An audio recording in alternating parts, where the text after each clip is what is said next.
atiyaa saree kana gidaara si fuudhee ofitti si guddisee maal qaboosoo gaafsanuu gidaaratti si dhiise maal qaboosoo gaafsanuu gidaaratti si dhiise.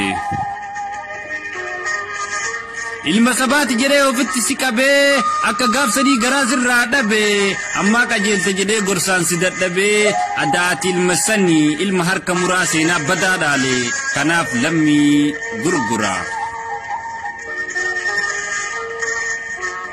boolla keessa deemee lafee abbaa guuraa sin jaaladha biyya koo Oromiyaa silaa akka jaalalaan sirraan fagaadhu sababa gabrummaa jireenya wallaalee biyyarraa baqadhus akka goobanaan bara 1888 Oromiyaa cabse gaafa sirraa kaasee hanga aduu har'aa lammiin koo yoom gadi ciise.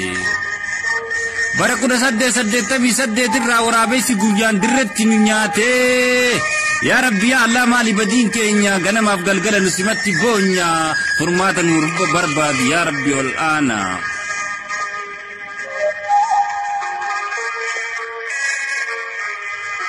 bilisummaa fiduuf meeqatu wareegame furmaatan arganne lammiin koo gabroome osoo ijaan arguu dhumaatii Oromoo garaan na dadhabe biyyarraa baqachuuf meeshaa koo walitti qabee karaa bahe.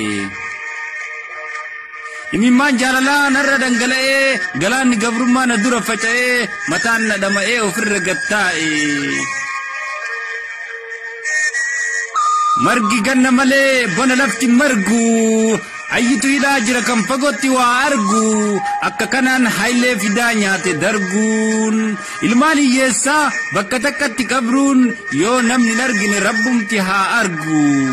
yajiin afaan hiyyeessaa ilmaan narraa fite yaa rabbi yaa Allah maaliif narratti dhiifte waggaa 150 roorroo narratti gattee.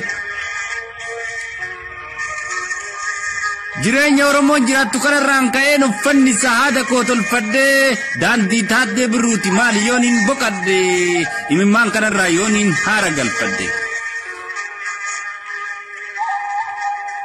dubbaddu jaalmarroo dhaloonni dhumate ganamaa galgala garaan nu gubate coggaarraan nu laaxame ijji nu imimmaanii dubbii dambii doolloo isa gaafa kaanii diinni harka dhiigaa ilmaan narraa fite yaa rabbi yaa Allah maaliif narratti dhiifte uumaa ta'uumaa maaliif na shakkisiiste.